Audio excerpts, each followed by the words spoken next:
So g'day fellas, they call me Fred from Fred's Bush Tucker, and I'd like to acknowledge the people that are on this land and have been on this land since before time. Our elders past, present and future. And I've got a few things here that I'll demonstrate some plants, how you can use them as bush foods in your normal tucker anyway at home. When I talk to kids, I ask them about types of flowers. So these are Grevilleas, and if you've ever seen birds on Grevilleas and first thing in the morning, of course they're sucking out the juicy honey that's in them, the nectar. So we can do that same as well. When it's nice and dewy, you can just suck the nectar straight off it. Otherwise, you can put a few in your cooler on here, bit of water, let that soak for 10 minutes, and then you've got a nice flavoured cordial as well. And that'll just bring out all the flavours as well with it. So that's a pretty easy trick. So the same with most of our flowers. This is a nice Banksia. You can suck on the leaves with that on the flowers, or you can put him in your water as well, soak him up. Now what happens is these get really dry. I haven't got one here, but they get really dry and knobbly.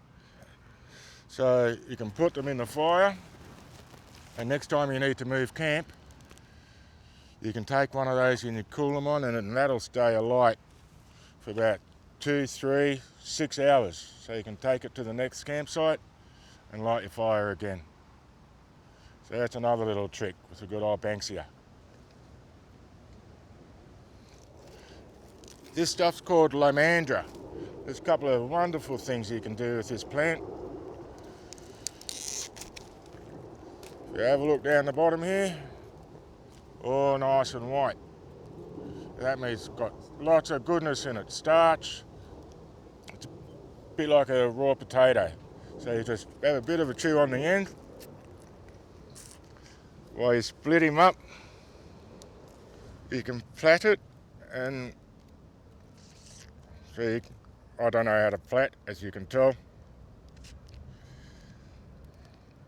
And what you can do with this is you can make baskets out of it, or some jewellery, or some holders,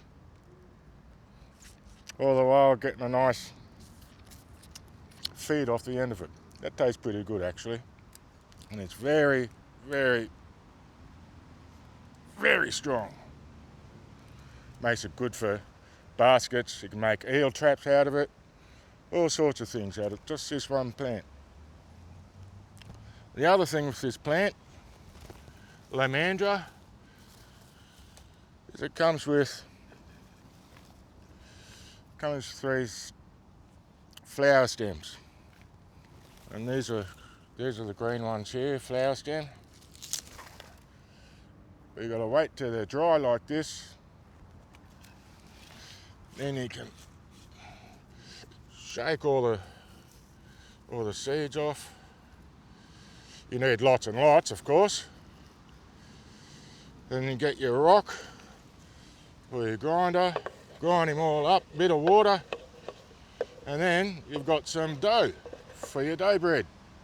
And that's a couple of uses just off one plant out in the bush or even on the side of the road.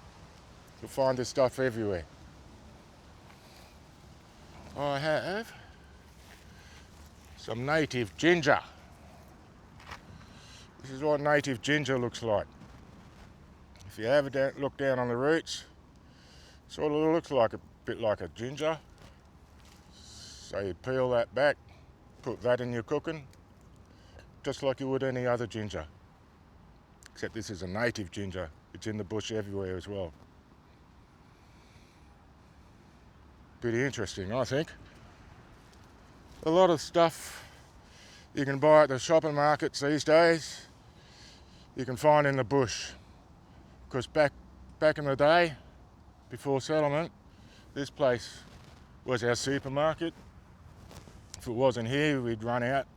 We'd have to go somewhere else, which is why we didn't stay in one place for too long, so we could leave the place for the next person to come along and regenerate it.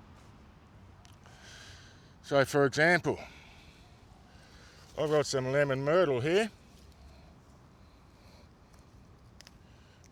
and this stuff's beautiful. You take a bit off, scrunch him up and have a smell, and that's awesome. It really is. You want to have a go, mate? Except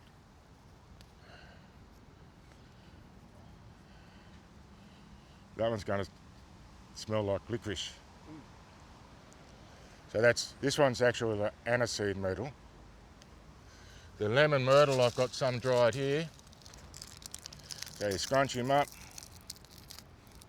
have a smell, put it all through your cooking. Anyway, have a go at that one, mate. Yeah, that'll do it for you. So these days you can get these at most of your plant shops around if you go asking for them. But out in the bush, we've got similar things. Bush plums, bush cherries, bush lemons, bush licorice, bush nuts. These are macadamias, straight off the tree. I haven't got one open. So it comes with a nice big case. They're very, very hard. It cracks open. And on the inside, you get this one. And if you're any good and crack it open, that's where you get the white, nice nut that comes out of the inside. A bit later on, I might try to crack one of those for you. That's not easy. I have some mint here, some river mint. You can put this all through your cooking as well.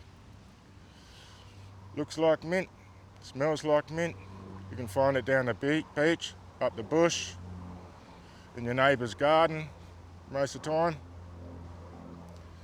And same as, you tear the leaves off. Ooh, that's a good one. So it's all out there. We had to survive 60,000 years or longer somehow without the supermarkets these days. And I reckon we did a pretty good job. So that's just a little bit of the plants I've got here to show you.